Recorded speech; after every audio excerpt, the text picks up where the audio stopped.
Esta pesada y compleja conceptualización aquí nos sirve como breve referente que sustenta y dirige el trabajo analítico sobre la evidencia empírica. Para mayor detalle y entendimiento práctico, remitimos al bloque 7 de lecciones financieras. Ahora sí, miremos los números.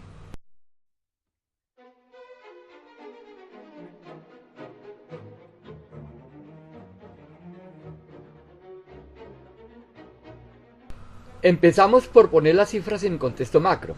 De una producción empresarial de 673 billones se generan excedentes por 152, que una vez pagadas las obligaciones y hechas inversiones fijas, deja un excedente neto a los accionistas de 50. Esta es la remuneración a 600 billones de capital accionario, lo que representa un retorno del 8.5%, que viene mostrando una dramática caída. En el trienio 00 al 02, las rentas a los accionistas representaban el 27% del valor de sus acciones. Luego cayó al 17% para finalmente descender al 12% en el último trienio. En ese periodo se aprecia un aumento considerable de inversión accionaria, que hace que por un lado se utilice más inversión para mover la inversión privada y por otro un voraz aumento tributario que, sumada a la caída del margen comercial, arrastra la reducción de las utilidades netas a un mínimo histórico.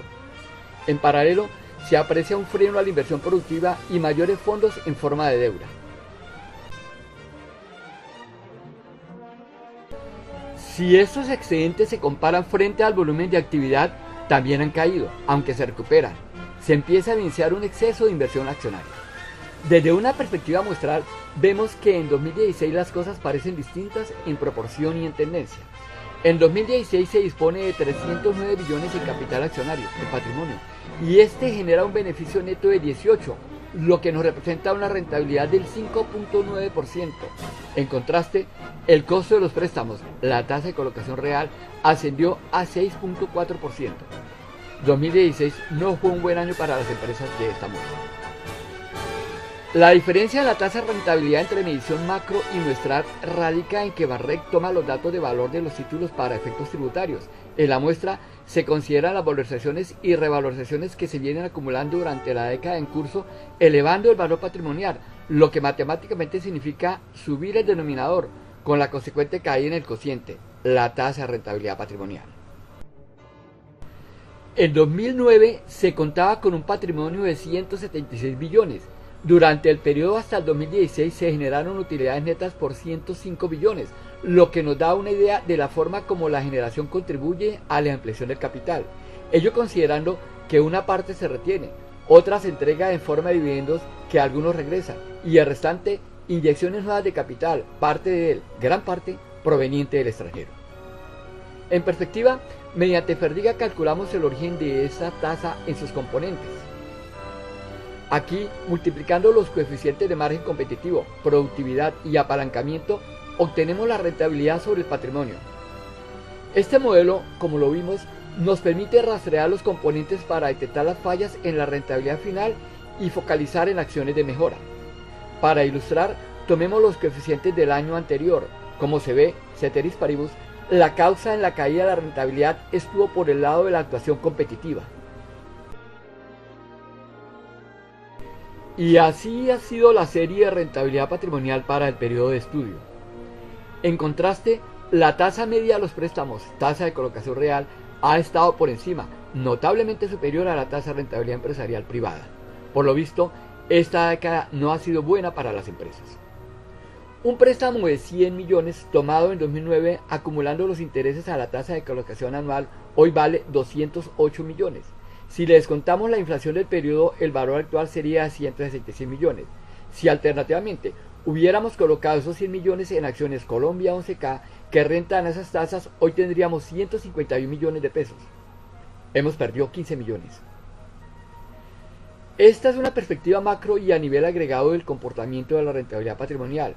Como se aprecia, hay mucho por hacer para mejorar este perfil de desempeño.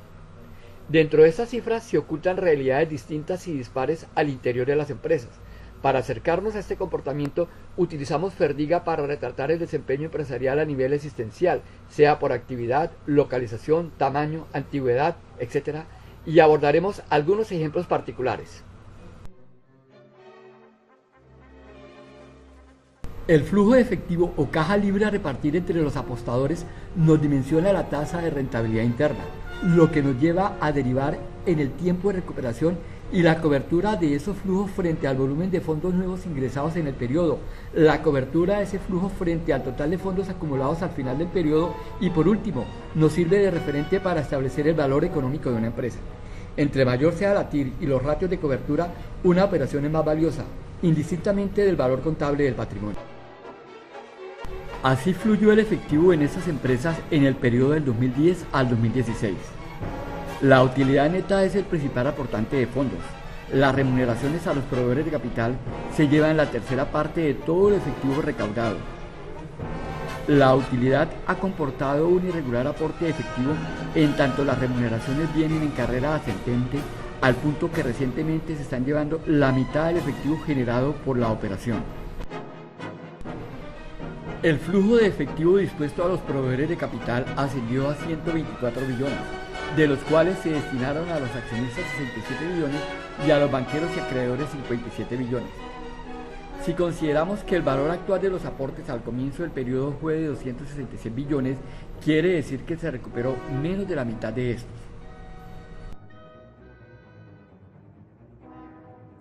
Como el patrimonio contable asciende a 309 billones, quiere decir que el valor técnico está por debajo, muy por debajo del monto contable.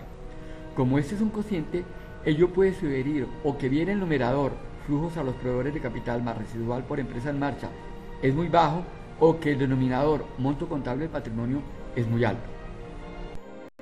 Al observar detenidamente los destinatarios del reparto y el aporte inicial al proceso productivo, el reparto fue más o menos similar, en tanto los aportes a los accionistas fueron 5 veces superiores al de los banqueros y proveedores de préstamos. Ello nos lleva a separar los flujos en dos. En el flujo de proveedores de préstamos observamos que estos aportaron 46 billones a precios presentes y extrajeron un flujo presente de 57 billones, retornaron el 125%, lo que significa una tasa interna de retorno del 13%. En contraste, la tasa media de colocación del sistema financiero en el periodo estuvo en el 11%. El flujo para los accionistas no fue tan prolífico, aportaron 220 billones y recibieron 67, recuperaron apenas el 30%, lo que deja una TIR del 1.2 negativa. La tasa media de utilidad sobre el patrimonio en el periodo alcanzó el 6.1%, casi la mitad de lo que cuestan los préstamos. Esos flujos, más el residual del valor de empresa en marcha, supone las 2/3 partes del monto contable del patrimonio. Si a comienzos del 2010 hipotéticamente hubiésemos colocado ese dinero en TES que ofrecían 8.7% anual, habríamos recibido un flujo nominal de 23.1 anualmente, equivalente a precios de 2016 a 180 billones de pesos, más el capital de 265 billones, lo que suma 446 billones, que contrasta grandemente con el valor recuperable de estas 11K de 266 billones y que es claramente inferior también al valor contable del patrimonio.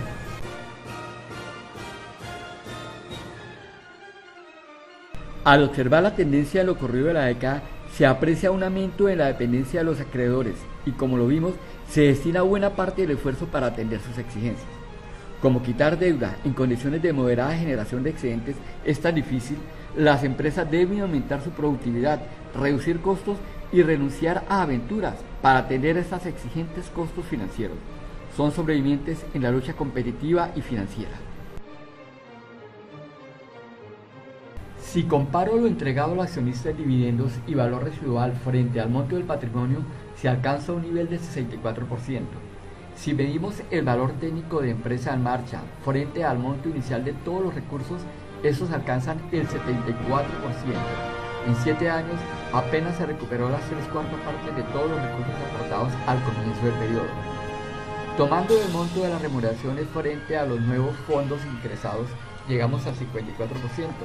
Esto es que se tuvo que hacer un esfuerzo para traer capital nuevo, para tapar esas salidas y fortalecer la operación. ¿Para qué nos sirven estas métricas? Para valorar el peso de esta dinámica de salidas e ingresos y su relación frente a los valores contables. Ello nos ayuda a entender mejor el valor técnico de empresa en marcha de las empresas colombianas.